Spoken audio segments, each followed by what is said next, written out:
Hey everyone, in today's video I want to talk about how Navarro, which is Grief Karga's planet, is almost completely unrecognizable from its introduction in Season 1 of The Mandalorian to where it's at in the Season 3 trailers that we've been getting. In the Season 3 trailers, we've seen clips that show Navarro has become a well-off planet under Grief Karga's leadership. So how did this happen quickly? Well, in Chapter 12 titled The Siege, Grief Karga and Cara Dune are brought back into the Mandalorian story when Grogu and Mando returned to Navarro for repairs on the Razorcrest. Due to the time that Mando would have while waiting for the crest to be repaired, Karga proposes that he help eliminate the Imperial base on the other side of the planet. The purpose in doing this is what helps us understand how Navarro becomes so prosperous by Season 3. Karga explains that the elimination of this Imperial base will make Navarro completely safe, and therefore it could become a trade anchor for the entire sector. This, of course, is key to planetary wealth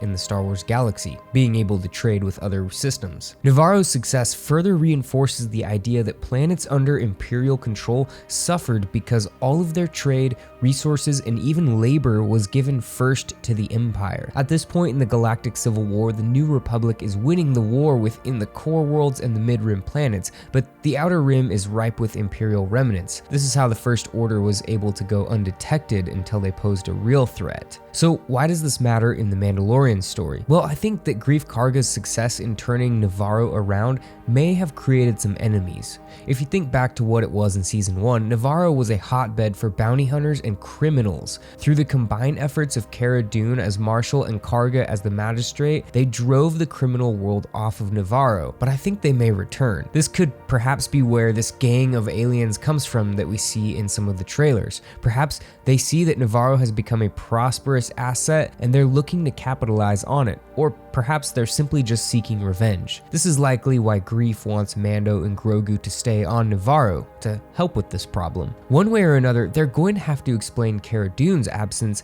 as she was the marshal of the planet, and since Disney fired her, we're not going to see her character. Now, Cara Dune likely made many enemies as she personally cleaned up the streets of Navarro, so I really hope they don't just say, oh, she was killed by a gang trying to retake Navarro. Mando, can you be the marshal now? But I feel like that's where it's headed, or at least what Grief Karga is trying to do. I'm really excited to see Grief Karga's story expand in Season 3 of The Mandalorian. I didn't really appreciate his character and what he did with Navarro until the rewatch of Season 1 and Season 2 that I did this last week in preparation for Season 3. I wish we were also getting Cara Dune's story continued, but unfortunately it doesn't seem like that's in the cards, so who knows, maybe they'll bring her back eventually, but I kind of doubt it. I hope you enjoyed this quick breakdown of a super small detail in The Mandalorian. I'm rewatching it right now, so I'm just picking out all these little things that I never noticed before.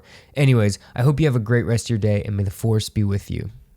Hey, so if you made it this far in the video, hopefully that means you found some value in it. And I've got a goal of getting to 20,000 subscribers by the end of 2023.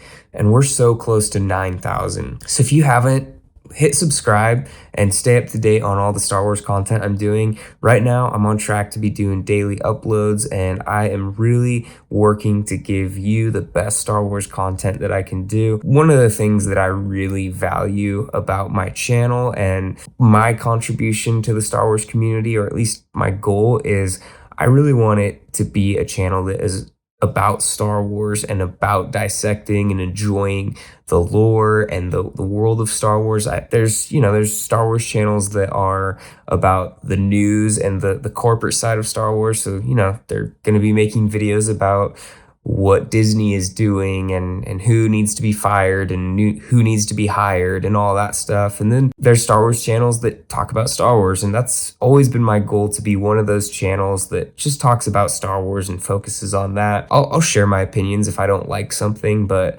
I've always wanted to keep it a positive channel that really focuses on a love for Star Wars. So if that's something that's interesting to you, make sure you're subscribed. That really does help the channel grow so much, and it's encouraging to me. So anyways, I saved this little spiel for the end of the video, so hopefully it didn't interrupt your enjoyment of the video beforehand. Hit subscribe if you haven't already. I'll catch you in the next video. Have a great rest of your day.